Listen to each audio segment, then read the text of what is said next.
Assalamualaikum warahmatullahi wabarakatuh. Kita akan melanjutkan pembahasan kita pada variabel extraneous. Kita masuk ke variabel konteks ya, atau konteks variables. Nah, sebelumnya kita sudah membahas ya terkait variabel fisik, variabel sosial, dan variabel personality atau kepribadian.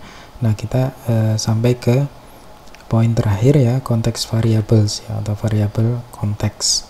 Nah, variabel konteks ini adalah extraneous variabel yang muncul karena prosedur yang terkait lingkungan atau konteks penelitian ya, misalnya terkait rekrutmen partisipan ya, terkait seleksi ya, terkait penugasan partisipan dalam kelompok gitu ya.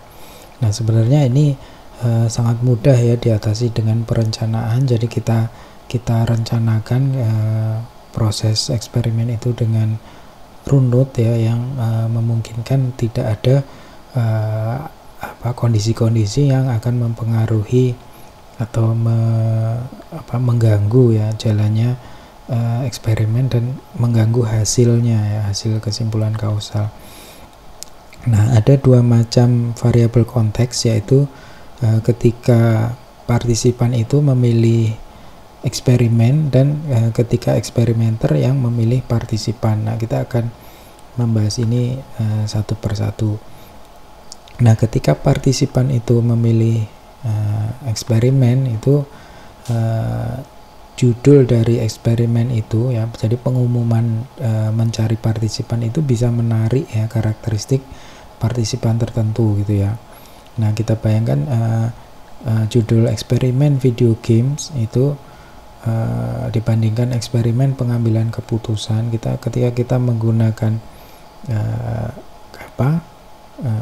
judul terkait video game ini nanti akan menarik ya lebih banyak gamers gitu ya, pemain game gitu ya, dibanding partisipan yang lainnya ya. Ini nggak masalah kalau memang kita ingin menarik gamers gitu ya, tapi kalau tujuan kita itu tidak spesifik pada partisipan yang gamers, yang lebih secara umum, nah lebih baik menggunakan istilah yang lebih general gitu ya, yang akan menarik partisipan yang umum gitu juga gitu ya. Jadi bukan hanya gamers saja yang nanti yang tertarik gitu ya.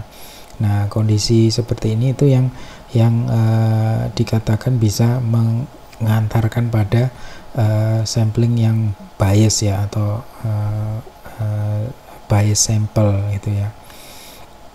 Nah, kemudian pada partisipan memilih eksperimen itu, partisipan yang sifatnya relawan itu memiliki karakteristik yang berbeda gitu ya. Mereka terbukti partisipan relawan itu lebih secara IQ lebih tinggi gitu ya, secara keinginan untuk membantu itu lebih banyak gitu ya, dibanding partisipan yang dia secara umum dalam populasi gitu. Nah, kemudian partisipan relawan itu cenderung tidak hadir gitu ya, atau cenderung absen nantinya. Nah, ini bisa diantisipasi gitu ya, mengundang partisipan yang lebih banyak dari kebutuhan gitu ya, juga menghindari jadwal yang ada di akhir pekan. Jadwal eksperimen jangan di akhir pekan ya, karena kalau ada kekhawatiran ya partisipan nanti akan drop out ya, atau attrition, atau tidak melanjutkan ya, atau tidak datang pada jadwal yang akhir pekan gitu ya. Nah, ini kondisi yang pertama, partisipan memilih eksperimen. Nah, yang kedua adalah eksperimenter yang memilih partisipan. Nah, ini kadang kita sebagai eksperimen itu kita memiliki kesempatan untuk memilih partisipan gitu ya, dari sekumpulan partisipan. Dalam hal ini kita harus memilih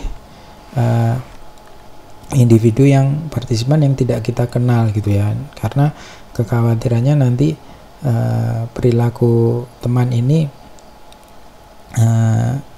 akan berbeda gitu ya dengan perilaku individu yang bukan teman ya, karena dia sudah mengenal kita gitu ya, kemungkinannya dia tahu ya hipotesisnya, karena kita bercerita juga terkait teman ini, dia akan keinginannya untuk membantu ya sesuai hipotesis itu nanti akan lebih besar gitu ya. Nah, kemudian secara acak memilih partisipan gitu ya, bukan yang terlihat ramah ya atau mudah didekati misalnya. Kemudian juga di sini penugasan acak atau random assignment itu juga relevan gitu ya. Jadi menempatkan partisipan itu secara acak dalam eksperimen. Nah, itu tadi terkait extraneous variable yang pada variabel konteks ya. Referensinya masih sama ya, Myers and Hansen. Silakan dicek ya sumber aslinya. Terima kasih. Saya tutup. Assalamualaikum warahmatullahi wabarakatuh.